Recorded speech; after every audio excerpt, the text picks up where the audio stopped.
Hello, so in today's video we're going to try and make a wicker basket. So we recently had a comment asking us how we made that. We made it for one of our animations, the strawberry animation, if you've seen it, and someone was asking us how we do that. So I'm going to quickly show you how to make something like this. This might look really complicated on the surface, right? You might be thinking, how the hell am I going to make that? It's going to take forever. I'm going to have to do all of these bits and like change that all, make all these like the individual wooden sticks. But actually, there's a very quick and easy method to make this. It just takes a bit of setup time. So to begin with, we're just going to create a sphere. And you might be like, well, why are we making a sphere to make a wicker basket? That makes absolutely zero sense whatsoever. And that's because we're going to use this sphere to create curves. If you've never used curves, they're really good and handy for creating things exactly like this. Back in the day, a lot of things were modeled with curves and NURB surfaces instead of geometry, polygeometry. But that's pretty much not used at all anymore. But what we can use NURBS for now, at least in Maya anyway, is creating things like pipes and cables. I'll use it to do stuff like that all the time, because you can just draw out a curve and then extrude along it if you've never done that before, and it just makes your life so much easier than having to model it yourself. Anyway, I'm going to change the subdivision axis to 32. And then I'm going to go ahead and just delete the faces here that we don't need. So I'm going to chop that in half, and then probably delete the bottom half up to around somewhere like this. Okay, and the next thing I'm going to do is just bring it down so it's kind of sitting on the grid, something like that. Then we're going to be using these edges, and we're going to be converting these to curves. Now, we're going to need enough horizontal edges to match up to the number of spans that we have in our reference. So what we could do is we could just come over to mesh and smooth. The only reason I'm not going to do that is because I don't want more vertical spans, more vertical edges as well. So I'm just going to get the old multi-cut tool and I'm just going to add those in manually. I'm also going to, just at least for this part here, I'm going to edit edge flow as well, just so that we can maintain some of that curve shape. And I'm going to come back to the multi-cut tool and I'm just going to do that one more time. Just like so. Okay.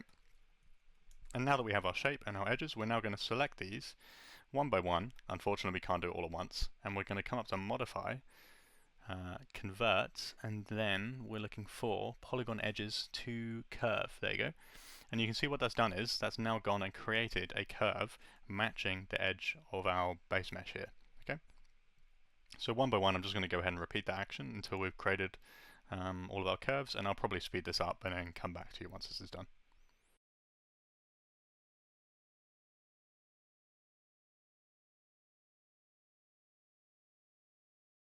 Okay, so now we've gone and created all of our curves matching our edges here. I'm just going to go ahead and hide this, the base mesh, because we will be using it again, but for the time being we don't need it. And you can see now that's kind of just like keeping our shape, but we convert it into these nice closed curves. So what we're going to do next is we're going to stay in the curves tab. We're going to create a NURB circle, okay, and we're going to use this to basically extrude out a shape with a NURB surface. You may have to adjust the size of this a few times. Basically what we're trying to do is create a circle that has a kind of radius so that our spans will fit in here with a little bit of a gap, but not too much of a gap between them. So you might have to experiment with that a little bit just to get the right size. Once we do have our NURB circle, we're going to go ahead and just select that first. Then we're going to select our top curve here. We're going to come over to the Surfaces tab and just click on Extrude. Okay, and you can see what that's done is it's gone and created a NURB surface following exactly that curve, right? And that's one of our spans already. It's looking a little bit too big, so I'm just going to go ahead and scale down that NURB circle again by a tad. Something like that. Let's give that another go. And let's see what that looks like if I create the next one. Still a little bit too big, so I'm going to undo that and scale that down again. Maybe a bit too much. Something like that.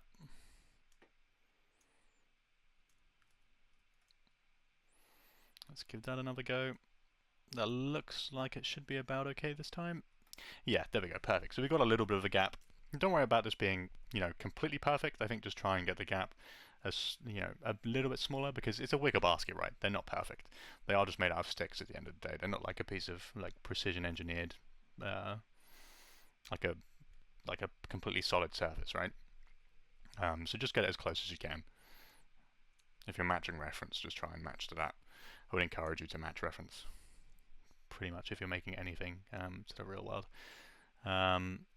If your NURBS goes black like this, don't worry. All you need to do is come up to surfaces, go down to the bottom and see where it says reverse direction. Just click that and that will reverse it.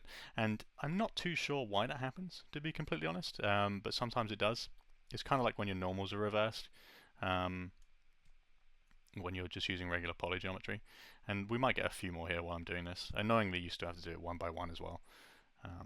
There we go, we just got another reversed one. So I think what I'll do is I'll just get the rest of these finished and then I'll go ahead and reverse all of those at the end. I'll just speed this section up as well so you don't have to watch me go through and do these one by one.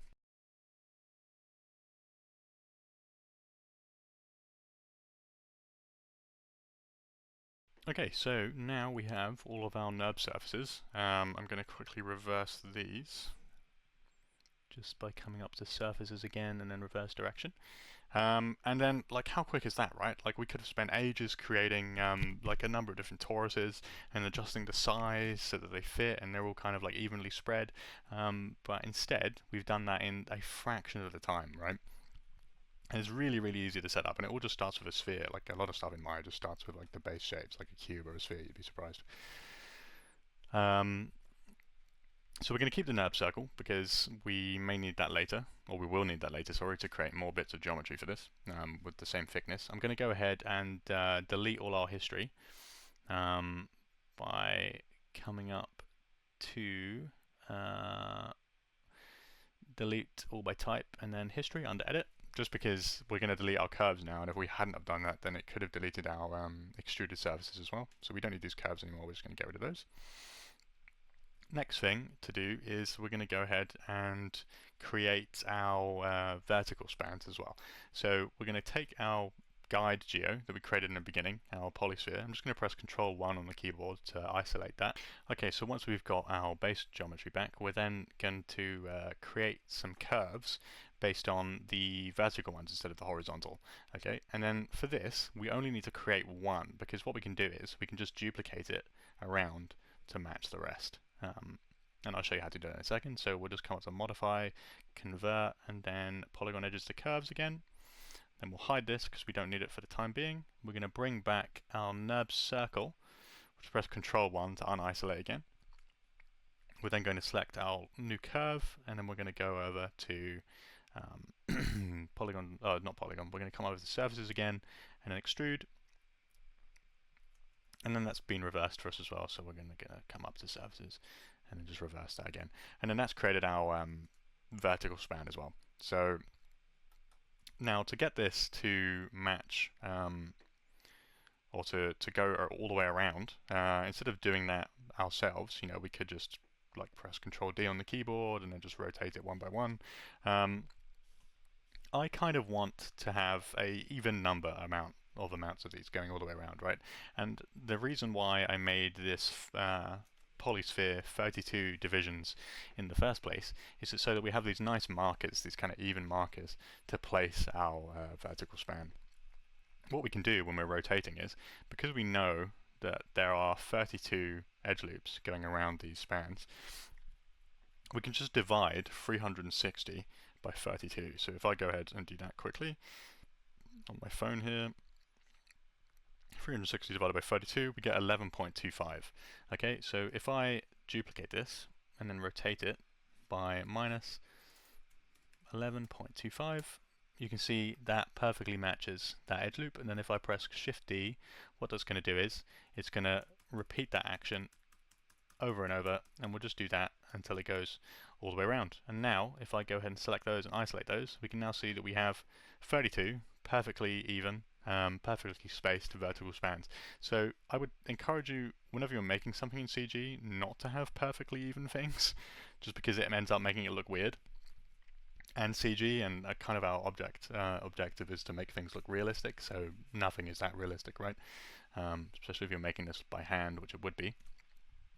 But for the sake of the tutorial, we're just going to do it this way. What I would do if I was to push this a lot further is I would then go and, well, you know, I'd probably just rotate these by hand so they're not all exactly the same, right? And then over time, those little like differences will just build up. And then we can add some like wobble to this later as well, so that it's not too perfect.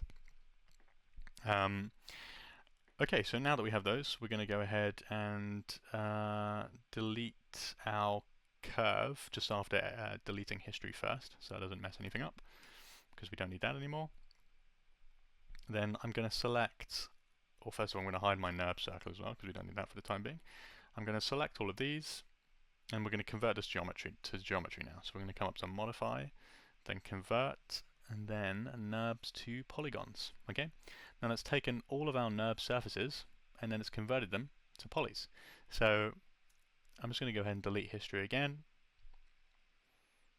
so that we can delete these poly surfaces because we don't, not poly surfaces, sorry, NURB surfaces because we don't need them anymore. And now all of this is just regular old geo. Okay, and this is already starting to look a little bit like a wicker basket, but obviously we've got a lot of intersecting stuff going on, right? So I will show you how to fix that. So as far as I can tell, there is no like hard and fast rule on, or like best way to do this. If you know a faster way to speed this up, please do let me know.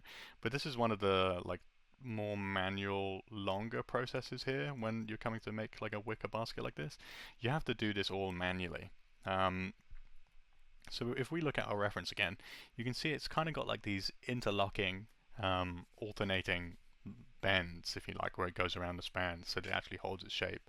So it's like this one goes in, that one goes out, this one goes in, that one goes out, or this one comes in and around, that one goes out and around.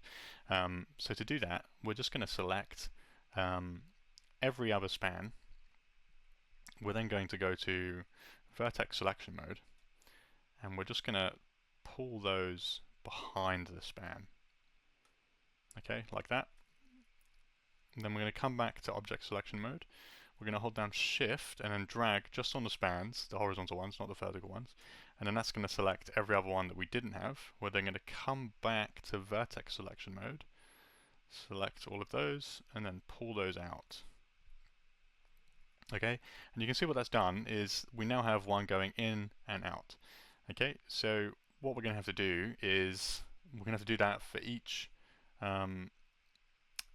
individual span now.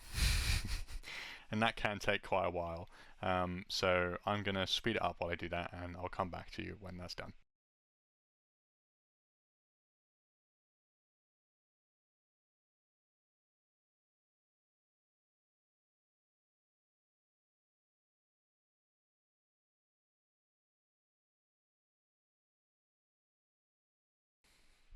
Okay, so now that we've gone and adjusted those, you can now see that we have that exact same kind of interlocking shape, right? And how much better does that look? And this took basically no time at all. I think I've been recording for about 20 minutes, maybe? And when we first looked at this wicker basket, like I'm sure if you haven't made something like this before, you were probably thinking, "Oh my god, that's going to take so long." But then now look, like we have the shape in in like 20 minutes. And if it takes you a little bit longer, like don't worry about that at all. We can go ahead and smooth that, and then just to improve that appearance, right? And then we're most of the way to making our wicker basket already, and it's very nearly done. All we have to do now is I'll add some like thicker bits on top and on the bottom, and then a handle, and then we'll pretty much be done. So I'll show you how to do that quickly. Okay, so to do that, actually what I'll do first is I'm just going to go ahead and group these. I'm just going to select all of those and press Ctrl G just to make our outliner a bit cleaner. I'm going to bring back our NURB circle, and I'm going to go ahead and create a cylinder quickly, and I'm going to make that around the same size as our NURB circle because I want that to be the same thickness as these spans. So I'll bring that down to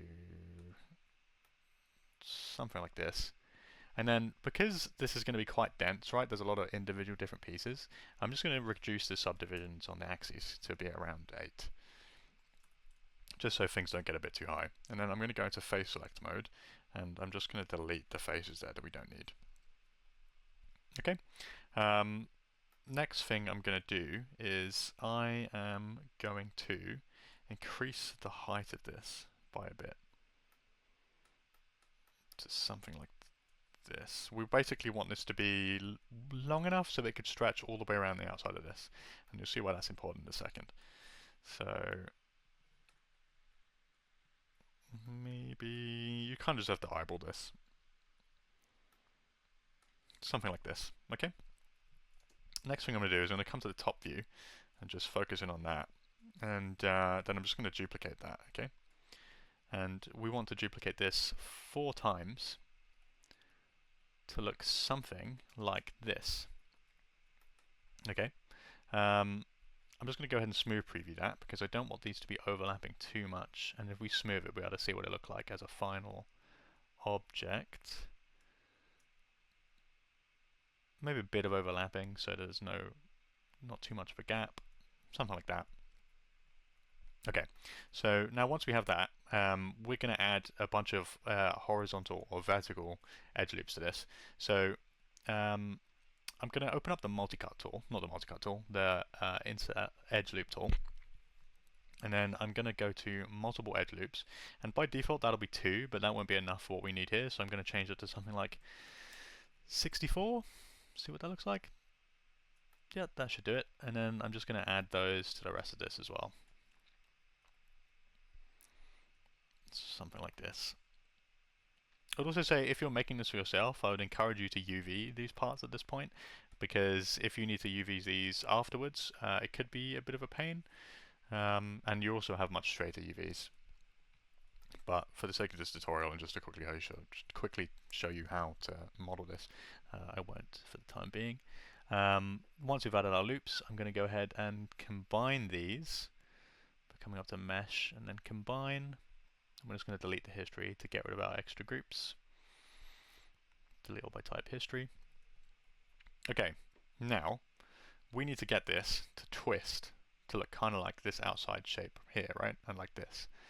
To do that, that's where these extra vertical edge loops comes in, because we're going to use a deformer called the twist deformer. That's under deform nonlinear, and then funnily enough, twist. We're going to come to the channel box editor, and what we're going to do is we're going to start changing the start angle, and you can see what that's going to do is it's going to gradually twist our shape more and more, okay? By default it will only go so high, but you can just change that yourself. I'm going to increase it to something like 2000. Let's have a quick look at our reference. Maybe something like that. I might increase that up to 3000. Maybe 3500. And it's up to you how far you go with this. Maybe 3000 actually. Let's see what that looks like. Yeah, something like that. And then I'm just going to delete the history on that as well once that's done. Okay, so then that gives us our shape, and then to get this to match, what we're going to do is we're going to take our polysphere again, the one that we made in the beginning, and then I'm just going to convert this top edge to a NURBS curve, and then the same with the bottom one as well. Reason being is because we're going to use these curves to warp this mesh around them. So if I select the curve, then select our piece of geometry, and then come up to deform, and then we're going to look for something called curve warp. Okay, then you can see what that's doing is it's taking our geo and then it's deforming it around the curve, and you can use this for so many different things. Like I'll often use this to create pipes or cables. I'll just like draw out a curve myself and then create a cylinder, give it enough edge loops, and then sort of do this, and it's much easier than making it yourself. You might have noticed on yours that it's not going all the way around. Maybe it's going a bit too far. If that's the case, come over to the attribute editor, over to the curve warp, and then under keep length, just untick that, and then that will extend it to go all the way around. There'll be a point here where it doesn't properly connect. That's okay, we can connect that up ourselves, or we could even hide it. I'm going to go ahead and just leave that for the time being. Something to note, actually, I've just realized, is we're just going to undo this. Is we're going to want to duplicate this because we need to use this a couple times. So we're going to use this for the handle, and we're also going to use this for the bottom. So I'm just going to create 3 and then hide those. And then I'm going to go ahead and do the curve warp again. So back to deform, then curve warp, then untick keep length. Okay, then I'm going to go to delete all by type history, and then I'm just going to move this up just so it sits nicely on top. To something like this. Okay, then we're going to go ahead and unhide another one, and we're going to repeat the process with the bottom curve. Back to deform, and then curve warp again.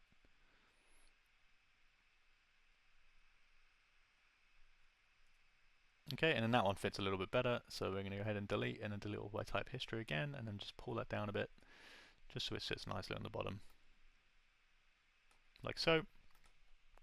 Okay, and now we have tops and bottoms to this, and it's starting to look a lot more like a complete wicker basket. Next thing I'm going to do is add a handle.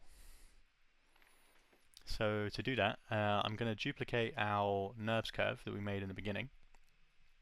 I'm just going to rotate that so it's orientated towards the top. I'm then going to just scale that up, and I'm going to scale it until the middle point intersects with the outer edge of our basket. To around about something like this.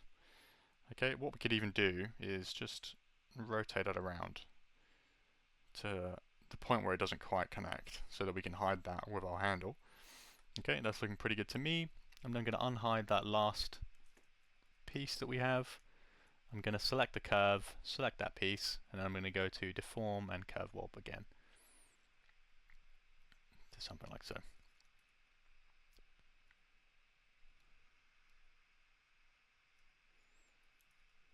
Okay, so that's gone and curved around there, and then we don't need some of the extra bits going down, so I'm just going to delete all by type history, go to face select mode, and then just select the parts that we don't need.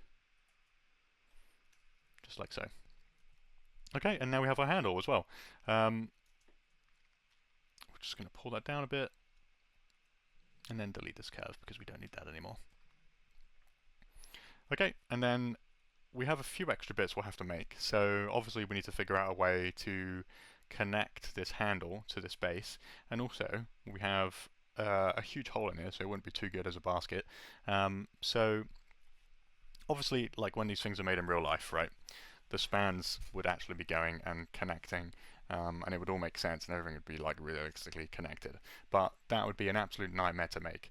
So all we're going to do is we're going to kind of fake it. We're just going to make it look accurate as possible. Like sometimes if you're making something, if you're modeling something, you don't always need it to be 100% correct. It just needs to look the part, right?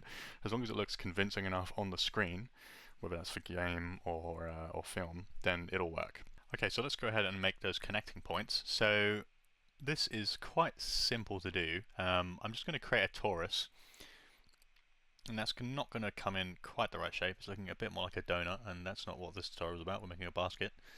I'm going to come to the attribute editor and polytorus, and I'm just going to change the subdivisions a bit because this is a bit too much.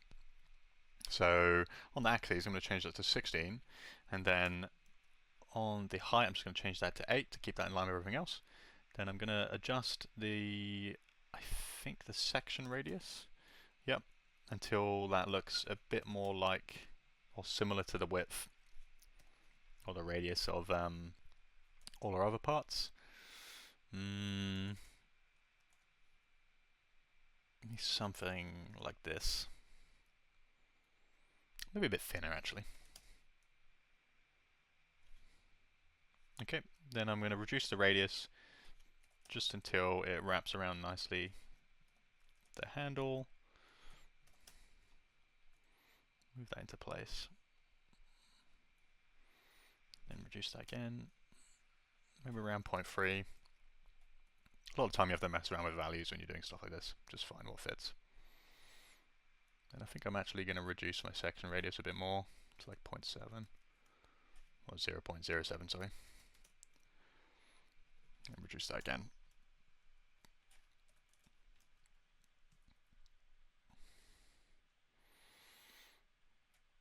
to around something like this.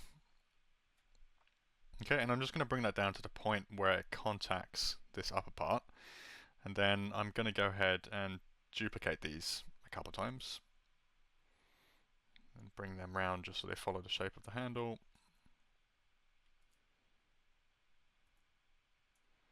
Maybe we'll do 5, just bring another one up. Okay, to something like that, and that's already making our connection point look a little bit more complicated and like something else is going on. Next, I'm just going to take that same NURBS, not NURBS, sorry, I've got NURBS on my brain from making all the curves. I'm just going to duplicate that same torus. I'm going to scale it up slightly just so it fits in here, and I'm then going to pull it down some. Okay, then I'm just going to duplicate that a couple times in the opposite direction. Maybe in this instance we'll do 3. I'm also just noticing we're getting a bit of faceting on here. That just means these edges look quite hard. That's only because there's 8 divisions, right? If we had more, it wouldn't look like that. But I just don't really like how that's looking. And it won't show up when we smooth it, but just for the viewport, it looks a bit cleaner. So I'm just going to select everything that's happening on, go to Mesh Display, and then just Soften Edge. That'll make that look a little bit better. Okay, right, and then already that's looking like a bit more of a solid collection. So we could go ahead and refine that by going into vertex selection mode, and then like getting the turning soft select on with B, and then dragging out with the middle mouse to increase the size, and then add some sort of like difference in the shape to this. But just to quickly show you how to get this down and get the shape in, we're going to leave that for the time being. I'm just going to select all of these parts, come up to Mesh and Combine, because we'd like this to be one mesh. To easily duplicate, I'm going to delete the history. I'm also then going to go to Modify and Reset Transformations, because instead of making it ourselves again on the other side, I'm just going to duplicate it and then reverse the scale, then Modify and Freeze Transformations. Okay, and now our handle is connected to our basket. We only have one more thing to do, and that's plug this big hole in the bottom, right? You put a bunch of apples in this, they just fall everywhere. It'd be a crap basket, you'd return it. So we need to fill that in. So we're once again going to create a cylinder. We're going to scale that down until it's around the same size as our NURB circle again. Something like this. We're then going to reduce the subdivision axis to 8. I always feel like I'm pronouncing that wrong. Maybe I am, who knows. I'm then going to rotate it just so it's lying horizontally, and I am going to scale it out till it hits the edges to around about something like this. Okay, I'm then also going to go into face select mode and just delete the endpoints because we don't need those. I'm also going to soften the edges on this as well because it's looking a bit sharp. Then literally all we're going to do is I'm going to duplicate it to about here till there's basically no gap. Then I'm just going to press Shift D, and then that will just repeat. And then I'm going to do the same on the other side, just until it fills in those gaps. Okay, and then you might be thinking, well, that looks a bit weird. We've got parts of our span sticking out and I can see into them. What we're going to do is I'm just going to take one of them and duplicate it, hide it and save it for later because we might need it. Oh, we will need it, sorry. And then I'm going to select the rest, and then I'm going to go ahead and combine them. So we're going to come back up to Mesh and Combine. Every time we do that, it's going to create a bunch of empty groups, so we're just going to delete history again. And we're going to come to the top view. Reason being is because then we can see which parts we need to cut off. So I'm going to go into the multi-cut tool, and literally I'm going to press 4 just so we can see through, and I'm just going to start dragging across and deleting the faces we don't need. Right? Just a bit messily to begin with, just so we can get that to look right. And then if anything's still poking through afterwards, we can go ahead and fix that ourselves with just selecting some vertices, moving those around. Because we're just trying to get the broad strokes here done. Something like this. And it's going to end up looking a bit like hexagonal shaped, but that's okay because when we go back to the regular view, it will look correct, right? Because we're just trying to get rid of the intersections. So we'll just do this last corner.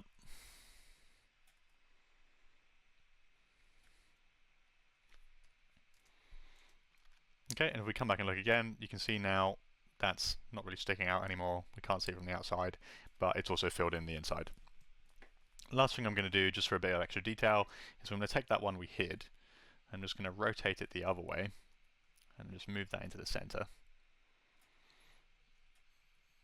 Then pull it up, just so it's sitting a bit above.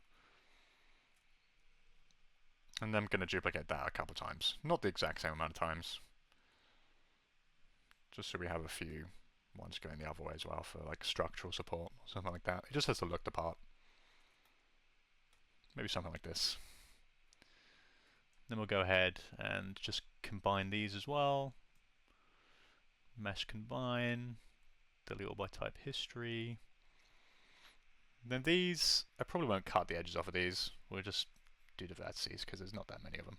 Doesn't take us that long. We'll just pull those in so we can't see the intersections, or the points where it's sticking out rather. Down to something like this.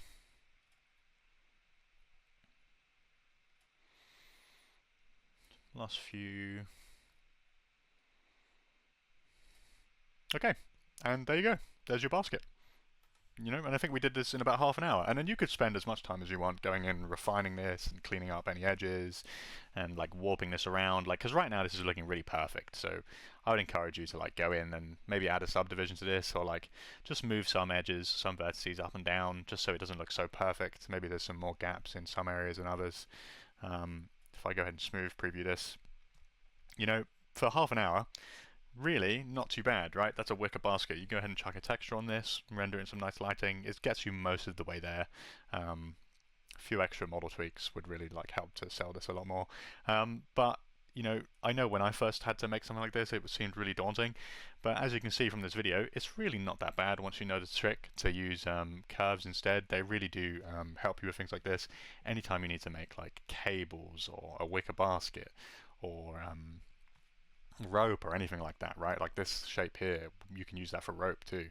It just saves you so much time instead of having to do this all yourself. So I hope this helped, and if you have any questions on what we did here today, or if you need anything more explained, please do let us know. If you've got any suggestions on things like harder objects that you've struggled with personally and you'd like to see us make to sort of help you improve at that and get faster, please do let us know in the comments. We respond to every single comment. And yeah, I really hope it helped, and thanks so much for watching.